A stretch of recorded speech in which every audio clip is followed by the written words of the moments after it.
We're back at it with bingo topics, looking at a myriad of topics. We're going to look at the power rankings as well as the trade landscape. Man, much, much more. What's up? It's your boy Cintron. Come back at you with another analysis video. And I kid you not, that's my real name. First up here, Eagles power rankings. Week 9, man. Going into week 9, we're pretty much at the halfway point. 17 weeks, 16 games. 17 games, 18 weeks. Anyways, let's get into it. I'm confusing myself. Eagles being ranked here, I think we got a clean sweep, number 1 in the rankings. First time ever have been doubted. You know, the Chiefs and then other teams, Dolphins being put at the top, but those teams have fallen and we have come and replaced them to take our rightful place. Anyways, who cares about the rankings, but it's just something fun to do.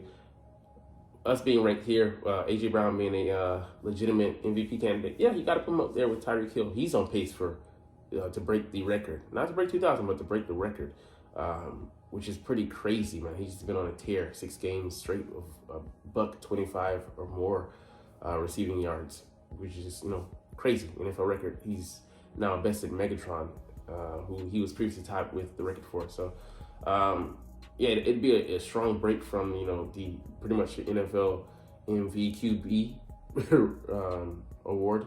But Adrian Peterson did do it in 2012, but that was record setting.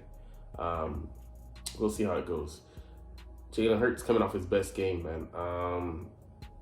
He's thrown 8 interceptions. But look, the finishers of 1, 2, 3 in the MVP voting last year, Mahomes and Josh Allen and Hurts all have 8 picks. Currently, there are 6 players who are tied, at 8. And Jimmy Garoppolo leads the league with 9. He hasn't even played, all season. I think we should tell you something, but Hurts is making more good plays than bad plays, even though he's, at times been a turnover machine. And, he only had 6 all of last year. That being said, turnovers, especially picks around the league, are up. Mahomes, they had 5 turnovers yesterday, and he threw 2 picks. So he wasn't feeling the best, but, man, quarterback play is being contested by defenses all around the league. It's just, a trend this year. So, yeah, man, it's been tough sledding. And our defense is finally adjusting, coming back around full circle in a cycle. Once again, they're going to make moves in the offseason to, alleviate that, to up the scoring, keep that at, at high. That's what the NFL does. I believe it's coming back to that. But let's move on. So, what they're saying about the closer, this guy here, Hassan Reddick, it's crazy that he has 11.5 fourth quarter sacks over the last 2 seasons. The guy just gets the job done. Who do we look to? We didn't have a sack on Sam Howell because of them, having that game plan of, 1, getting the ball out of his hands quickly. He got it out at 2.4 seconds, which is, probably, amongst the career, best for him. And 2, our DBs are playing a mile off, so they have all the space in the world to operate in. It could help him with his throws. The timing routes were there because we allowed them, perfect timing to 3-step drop. Boom, boom, boom, get the ball out of his hands. Played perfectly into their hands. The same, strangely, game plan they had last time. So, yeah, but this guy, he steps up in the moments when we need him. Fourth quarter, we got to have it. He's the one guy we look to make a big play. And after getting that cast off, his game has just, went up, skyrocketed. And yeah, he's clutch. And what you want your guy in the closing moments of the game to be able to make that play, and he did. Sacking Sam Howell, I think, might have been on the 4th down play.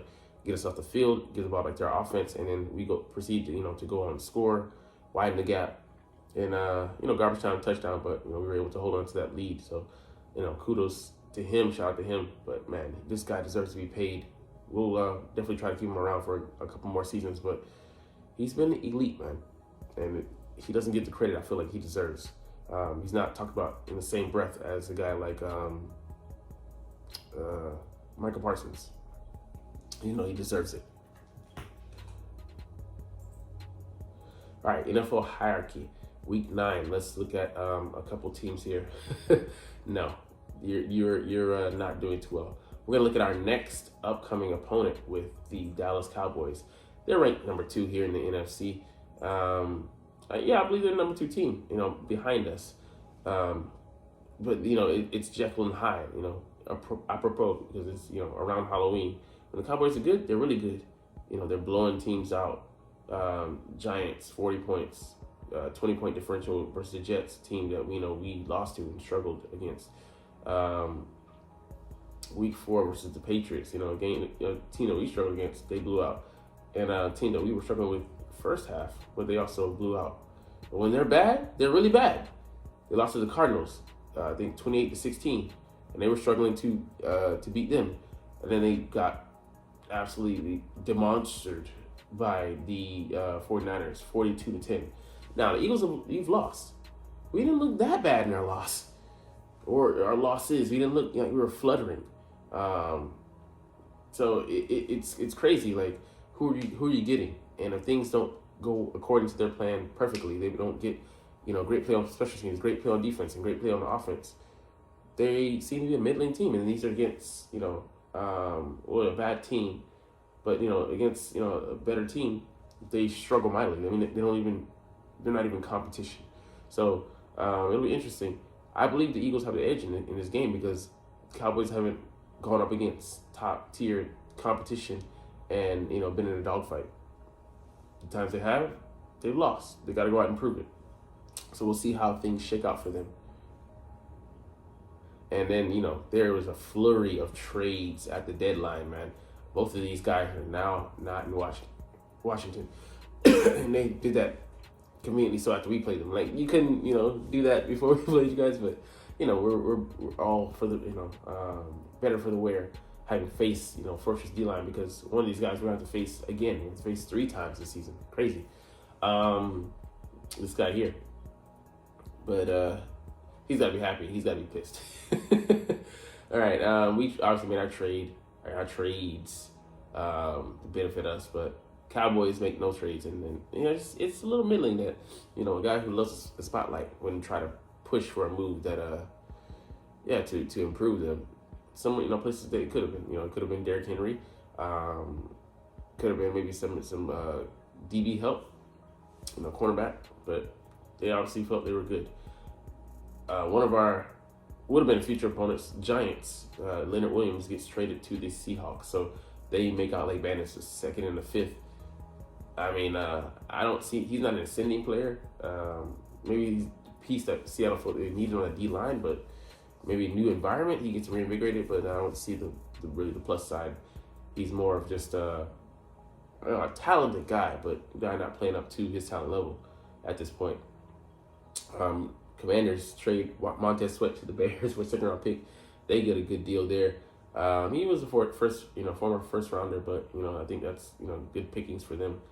The Bears, I kind of don't get the deal. I mean, they gotta re-sign him. They're just maybe stockpiling on the defense for next year, but they got so many things to figure out before they become a good team. That people thought they could beat this year's Eagles with the development of